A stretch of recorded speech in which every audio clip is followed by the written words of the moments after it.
Avez-vous déjà vu des personnes de l'ombre? Moi j'en ai rencontré et je vais vous raconter mon histoire. C'est une expérience plutôt traumatisante que j'ai vécue dans ma jeunesse lorsque j'habitais encore en Nouvelle-Calédonie. J'en suis originaire et y ai vécu jusqu'à mes 23 ans, puis par la suite j'ai décidé de reprendre mes études et partir en métropole. J'avais 16 ans lorsque cela s'est produit et ça a duré environ 6 mois. Une entité se tenait dans un coin de ma chambre, à l'endroit où se trouvait ma télé. Elle était particulièrement grande et ses yeux étaient lumineux et rouges. Son corps était fait d'ombre. Je dirais qu'elle dépassait facilement les 2 mètres de haut. J'ai appris plus tard qu'il s'agissait d'un type de shadow people, personne de l'ombre. Ce sont des silhouettes sombres qui vous observent de nuit comme de jour, puis disparaissent en une fraction de seconde. Il y a de nombreux témoignages à ce sujet. Il y en a un qui revient souvent d'ailleurs et qui est décrit portant un chapeau haut de forme. Les nuits où cet être de l'ombre venait étaient totalement aléatoires, impossible de m'y préparer. L'heure à laquelle j'étais réveillé par lui était également aléatoire. Cette nuit-là, il essayait de me dominer dans mon lit. Il me bloquait les bras et les jambes pour m'empêcher de me redresser, de sorte que même en me débattant, seule ma tête ou mes genoux pouvaient bouger. Je n'avais pas encore entendu parler des paralysies du sommeil à cette époque, mais je ne pense pas que ces attaques en étaient. Je n'étais pas paralysé. Je pouvais me débattre, mais j'étais maintenu au niveau de mes poignets et de mes chevilles. Vous voyez ce que je veux dire? Il cherchait à me posséder, ou bien simplement me montrer qu'il était le plus fort peut-être. Je me pose encore la question aujourd'hui. Il m'insultait, il était violent. Une nuit, il m'a appelé par mon prénom pour me dire de me tenir tranquille et que je ne faisais pas le poids contre lui. Après une discussion avec mon copain de l'époque et des amis, j'ai compris qu'il fallait que je me batte. Je me suis donc défendue. Plus je me débattais, plus je devenais forte. Je ne pleurais plus, je n'essayais plus de crier. Je me débattais et les mains m'insultaient à mon tour. Un jour, je me suis complètement libérée de son emprise et l'ai frappé d'un ce que j'imaginais être ses côtes. Difficile à déterminer sur une silhouette noire. Il s'est enfui de ma chambre en faisant un bruit de chien blessé. Il devenait plus petit et est sorti de ma chambre. Je ne l'ai plus revu ensuite. Durant cette période, plusieurs choses étranges se produisaient. Des objets qui tombaient dans ma petite salle de bain attenante à ma chambre. Des piles posées sur une étagère à côté de mon lit qui furent projetées contre mon petit ami de l'époque. Des sensations qu'on me tenait la main fermement lorsque je dormais, ce genre de choses. Sur mon bureau, fabriqué par mon père qui était menuisier, reposait une grande plaque en verre afin que je puisse faire un patchwork de photos et dessins. Souvent, en rentrant de soirée, j'enlevais à la hâte mes bijoux, colliers avec chaîne en argent, entre autres. Une nuit, j'ai entendu la chaîne contre la plaque en verre, comme si elle était soulevée, puis reposée, et de nouveau soulevée, et ainsi de suite. Le cliquetis de la chaîne en argent était pénible et j'avais bien compris que quelque chose n'allait pas. Étrangement, je ne ressentais aucune peur et j'ai simplement demandé qu'on arrête de jouer avec mon collier. Le cliquetis a cessé dès cet instant. Avec mon petit ami de l'époque, nous sentions parfois également durant une sieste les bras puissants nous enlacer. Le geste n'était pas fait dans l'intention de nuire car nous ne ressentions aucune peur, aucune sensation d'oppression, rien de tout ça. C'est en parlant ensemble que nous avons compris avoir ressenti la même chose, puis nous nous sommes rendus compte que nous imaginions de la même manière l'entité à l'origine de cette étreinte. Une Wallisienne à la corpulence très forte, ou bien une Tahitienne. En tout cas, pour nous, il était évident qu'il s'agissait d'une femme océanienne.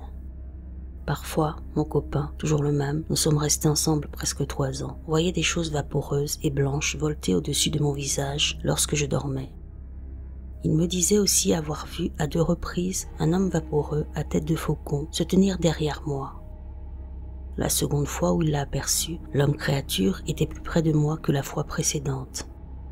Une nuit, il dit avoir vu mon double, mais dans une vision cauchemardesque. Voici son récit. Nous dormions sur un matelas à même le sol, dans ma chambre de jeune fille chez mes parents en Nouvelle-Calédonie, au Mont d'Or. Il a vu les fenêtres de ma chambre se recouvrir d'une substance épaisse et opaque dans une couleur qu'il avait qualifiée de chocolat ou de rouge très sombre. Puis alors que je dormais profondément à sa droite, une seconde moi s'est penchée sur lui à sa gauche et lui a soufflé à l'oreille. « Sors de ma vie, démon de ma vie !» Il était particulièrement choqué. Ce double a été vu par d'autres personnes plus tard, notamment en métropole, durant mes études, toujours alors que je dormais. Peu après la mauvaise expérience de mon copain, durant un après-midi, j'étais très fatiguée et décidai donc de m'allonger un peu. Je désirais voir mon copain, que j'aimais énormément et qui me manquait. C'est alors que je l'ai vu face à moi, allongé devant moi dans mon lit et me souriant. Peu à peu, l'image a changé. Le jeune homme devant moi changeait lentement de vêtements, sans faire le moindre mouvement et toujours en me souriant. Une longue toge marron foncé, presque noire, a commencé à le recouvrir. Une capuche recouvrait sa tête et ses yeux sont devenus rouges et luminescents. J'ai eu la peur de ma vie et ça m'a sorti de ce songe étrange et trop réel. Je me demande encore aujourd'hui si je dormais à ce moment-là. Plus tard, c'est mon frère d'1 an et demi, plus âgé que moi, qui vécut quelque chose d'étrange. Mon copain, qui était également son ami, puisque c'est par mon frère qu'on s'est rencontrés, était avec lui à ce moment-là. Avant de vous raconter leur mésaventures, il faut que je vous parle de ce jouet acheté dans une boutique semblable à Jardiland et qui se trouvait à l'époque dans un quartier appelé Pont des Français. C'était une petite grenouille en plastique avec un détecteur de mouvement, censé coasser lorsque quelqu'un passe devant. Elle fonctionnait bien. Je m'amusais à l'activer pour en éprouver l'efficacité. Mes parents décidèrent de l'installer dans le petit chalet que mon père et mes oncles avaient construit à une époque dans notre terrain. C'est un petit appartement pour une personne, voire 2, mais pas plus. Ils l'avaient construit pour pouvoir accueillir la famille si besoin. Une nuit, alors que mon frère et mon copain passaient la soirée dedans pour boire un coup, parler de choses et d'autres, et se retrouvaient un peu entre potes, la grenouille se mit à coasser sans raison. La porte du chalet était fermée et la grenouille faisait face au mur. Elle s'est arrêtée ensuite, donc ils ne se sont pas plus inquiétés que ça. Quelques instants plus tard, elle coassait de nouveau. Agacés, ils la déplacèrent dans un placard fermé. Elle coassa encore. Excédés et inquiets, ils la sortirent du placard et enlevèrent les piles. Les coassements cessèrent. 1 ou 2 heures plus tard, fatigués, ils sont allés se coucher sur les matelas installés par terre dans le petit salon du chalet. Dans la nuit, la grenouille s'est remise à coasser. Et elle ne s'arrêtait plus. À ce stade, ils commencèrent à avoir peur. Ils ont détruit le mécanisme dans la grenouille pour que les coassements cessent, et ça a marché. Il n'y avait pas d'explication logique à ce qui s'était produit, mais pour dédramatiser la situation, c'est avec le sourire qu'ils m'ont raconté tout ça le lendemain. Plus tard, rassurée de ne pas être la seule à avoir vécu des choses étranges dans la maison, je me suis décidée à parler avec mes frères de tout ça, et en particulier de la silhouette sombre aux yeux rouges. Celui dont la chambre était collée à la mienne m'a alors raconté quelque chose d'étonnant. Il m'a dit avoir eu des visites d'une chose semblable, une gigantesque silhouette noire aux yeux rouges flamboyants. Elle venait l'agresser tout comme moi. Une nuit, il a donc attrapé son katana. Il possédait à l'époque un katana et un wakizashi, et a tout bonnement frappé la créature avec. À partir de là, il n'a plus jamais eu cette désagréable visite. Je pense que nous avons eu affaire à la même chose. Le fait de n'avoir jamais revu la chose a pris tout son sens à ce moment-là. Il y a environ 4 ans, aux alentours de 2020, en Essonne où je vis actuellement, j'ai vu de nouveau une personne de l'ombre. Dans notre chambre, j'allume toujours une petite veilleuse la nuit. Ça me rassure et me donne l'impression d'avoir le contrôle sur ce que je perçois. Cette nuit-là, je me suis réveillée en plein milieu de la nuit, comme souvent pour aller aux toilettes. Cette fois-ci, je ne me suis pas levée immédiatement comme à mon habitude. L'atmosphère était lourde. Je commence à scruter notre chambre, me redressant de manière à être assise sur le lit. Et éclairée par ma veilleuse, je remarque une chose étrange. Il y avait une ombre bizarre au bout de notre lit, devant notre armoire. Je commence à me concentrer pour faire le point et tenter de comprendre de quoi il s'agit et ce qui pourrait créer cette ombre. Au fur et à mesure que mes yeux s'habituent à la pénombre, je me rends compte que cette ombre a la forme d'une longue toge munie d'une capuche. Mon cœur s'accélère, je commence à ressentir une grande terreur. Je cherche ce qui pourrait créer cette ombre, mais rien, il n'y a rien qui peut l'expliquer. Maintenant, je la vois très clairement. Une silhouette encapuchonnée nous observe, mon compagnon et moi. Je me sens particulièrement mal à l'aise et réussis enfin à émettre un son. Je crie le prénom de mon compagnon pour le réveiller. Celui-ci comprend vite que quelque chose me terrifie. Il allume donc la lumière à la hâte. Je parviens enfin à me calmer et lui demande s'il a vu quelque chose. Il me répond qu'il a vaguement vu une ombre se faufiler à côté de moi avant de disparaître. Ce fut ma deuxième expérience avec des personnes de l'ombre. Nous sommes allés chez mes parents en 2022 afin que je leur présente ma fille, alors âgée de 2 ans et demi, et mes 2 belles-filles âgées de 15 et 12 ans. Mon compagnon, ma fille et moi dormions dans l'ancienne chambre de mon grand frère. Elle se trouvait au fond du couloir à gauche dans le pavillon que mon père avait construit pour mes frères et moi. À gauche du couloir, collée à cette chambre, se trouvait une grande salle de bain avec toilette incluse, comme ça se faisait à l'époque. Ces 2 pièces donnaient sur l'allée principale du terrain de mes parents. Nous garions les voitures dans l'allée autrefois, lorsque nous habitions encore avec eux. L'une de mes belles-filles, la plus jeune, dormait dans l'ancienne chambre de l'un de mes frères et l'autre dans mon ancienne chambre, à droite du couloir. Durant une semaine, il nous est arrivé quelque chose d'inexplicable. La nuit, nous entendions des coups frapper sur les portes de nos chambres. Quelqu'un ou quelque chose toquait sur les portes ou sur les murs.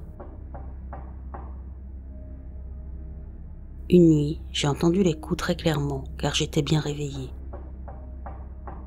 Enceinte de 3 mois, j'avais fréquemment envie de me rendre aux toilettes.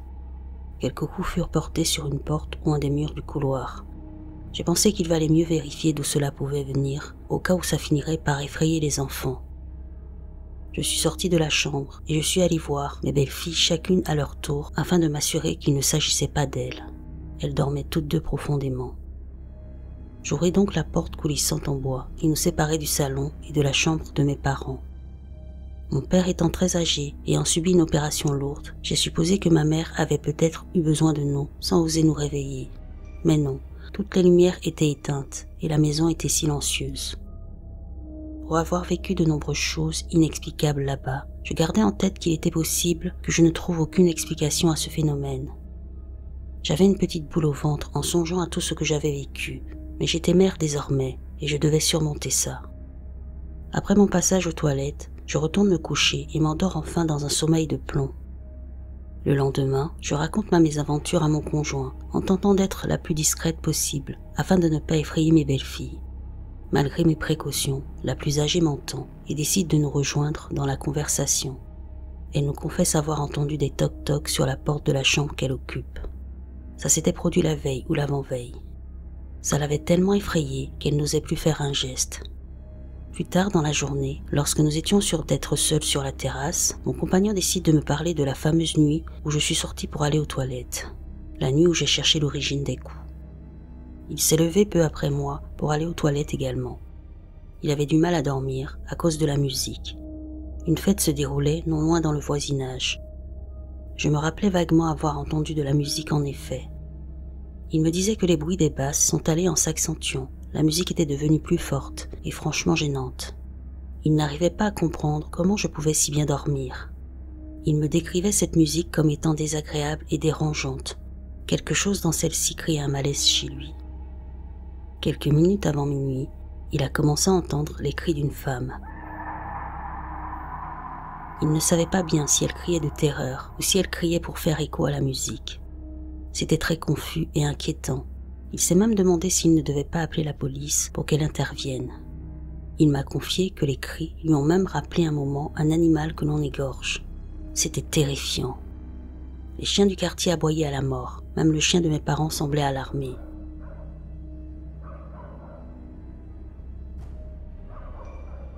Soudain, à minuit pile, la musique s'est arrêtée, les chiens ont cessé d'aboyer. En une fraction de seconde, un silence lourd et malaisant s'était installé. Il s'est rendu aux toilettes à ce moment-là, et c'est là qu'il a entendu sur les graviers de l'allée de notre terrain des pas. Ils étaient lourds et pesants.